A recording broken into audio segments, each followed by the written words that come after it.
বিনয়ের সাথে অনুরোধ করব, আল্লাহর পথে ফিরে আসুন। আল্লাহর পথে ফিরে আসা মানে অ্যাসোসিয়েট মেম্বার হয়ে যাওয়া না। আল্লাহর পথে ফিরে আসার আমি দুটো শর্ত বলি। আল্লাহর পথে ফিরে আসা তো তওবা, তাই না? তওবা আরবিতে বলা হয় তওবা, বাংলাতে আল্লাহর পথে ফিরে আসার শর্ত দুইটা। এক, অতীত ভুলের ব্যাপারে আল্লাহর কাছে স্বীকারোক্তি দেওয়া। অতীত ভুলের ব্যাপারে আল্লাহর কাছে স্বীকারোক্তি দেওয়া, আর ভবিষ্যতে ভুল না করার ওয়াদা করা।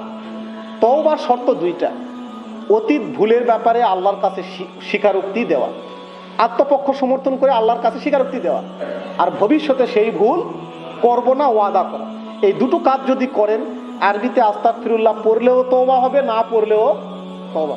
এই দুটো কাজ যদি না করেন, আস্তাগফিরুল্লাহ 1 কোটি বার পড়েও কোনো তওবা কবুল হওয়ার সম্ভাবনা। আমি আপনাদেরকে একটু বিরক্ত করছি না? সূরা তওবার 24 নম্বর আয়াত। কেন আমরা দুনিয়াতে আল্লাহর আনুগত্য থেকে সরে যাই?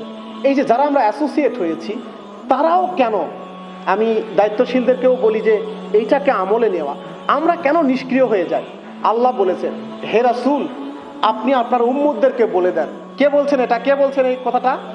আল্লাহ। কুল ইন কানা আবাউকুম ওয়া আবনাউকুম ওয়া ইখওয়ানুকুম ওয়া আজওয়াজুকুম ওয়া আশিরাতুকুম ওয়া আমওয়ালুন ইকতারাবতুমুহা ওয়া তিজারাতুন তাকশাউনা কাসাদাহা ওয়া মাসাকিনু তারদাউনাহা আহাব্বু ইলাইকুম মিনাল্লাহি ওয়া রাসূলিহি ওয়া জিহাদিন ফি সাবিলিহি ফাতারাব্বাসু হাত্তা ইয়াতি আল্লাহু বিআমরি।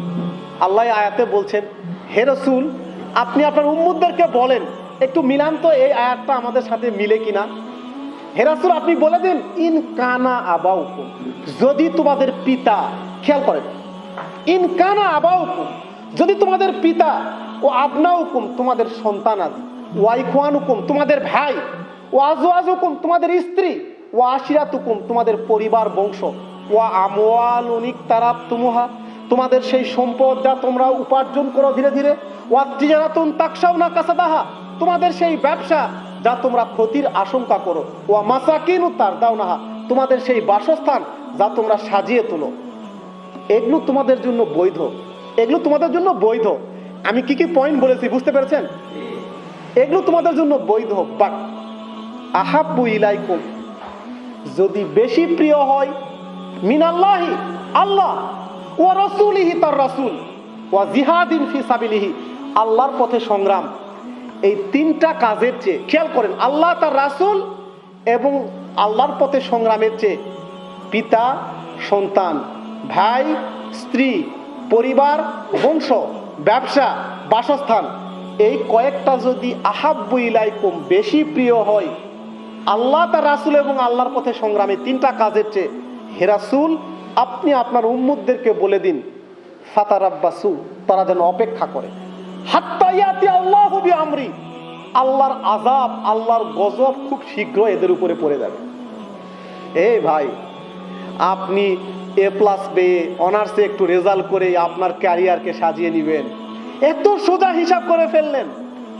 আপনি ছাত্র শিবিরের সাথী শপথ নিয়ে, সদস্য শপথ নিয়ে আল্লাহ এবং আল্লাহ রাসূল এবং আল্লাহর পথে সংগ্রামের চেয়ে মাতাউল হায়াতুদ দুনিয়াকে আপনি বেশি প্রায়োরিটি দিবেন, আর আপনার জীবনটা ফুলে ফুলে সুশোভিত হয়ে যাবে।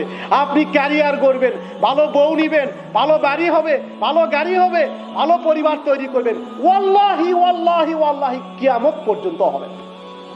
আপনি আগুনে পুড়বেন, আপনি জ্বলবেন, আপনার ক্যারিয়ার ধ্বংস হবে, আপনার ফ্যামিলিতে অশান্তি হবে, আপনার জীবন পুরে ছারখার হবে। ইটস প্রমিস ফ্রম আল্লাহ সুবহানাহু ওয়া তাআলা। ফাতারাব্বাসু, তারা যেন অপেক্ষা করে।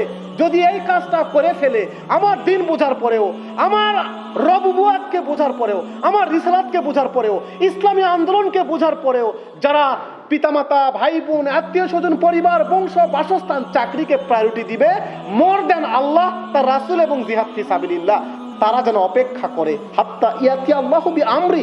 বিআমরি মানে আল্লাহর আদেশ, আল্লাহর ফায়সালা। কি ফায়সালা? আল্লাহ তাফসিরে এসেছে, তাফিমুল কোরআনে বলা আছে, এই ফায়সালা মানে তাদের উপরে ডলা পিসা দেওয়ার জন্য আমরা অন্য শাসকদেরকে চাপিয়ে দিই। যদি বাড়াবাড়িটা করে এইরকম, দুনিয়ার সব কাজের চেয়ে আল্লাহ এবং তার রাসূলের কাজ এবং জিহাদ ফি সাবিলিল্লাহ কাজটা গৌণ হয়ে দাঁড়ায়, তাদের উপরে এমন শাসক চাপিয়ে দিব, এমন ডলা পিসা দিবে, তুমি বিসিএস ক্যাডার হবা চান্দু, কিন্তু তোমার বাপকে অ্যারেস্ট করা হবে, মাকে অ্যারেস্ট করা হবে, কোনোদিন তোমাকেও চাকরিচ্যুত করা হবে, তুমি ব্যবসা বা বড় ব্যবসায়ী বা ব্যবসা প্রতিষ্ঠানে বসতে দেওয়া হবে না। আমরা যারা এখানে একত্রিত হয়েছি, আমরা কি আত্মপরিচয় লুকিয়ে যাওয়া মানুষ?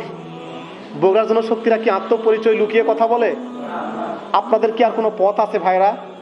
ইসলামী আন্দোলনে সক্রিয় ভূমিকা পালন না করলে আমাদের পরিণতি ঠিক তাদের মতো হবে যারা লাঞ্ছিত অপমানিত হয়েছে। আমাদের কোনো অপশন নাই, পিছু ফেরার কোনো পথ নেই। আমাদের একটাই পথ, সামনে যাওয়া, সামনে যাওয়া, সামনে যাওয়া।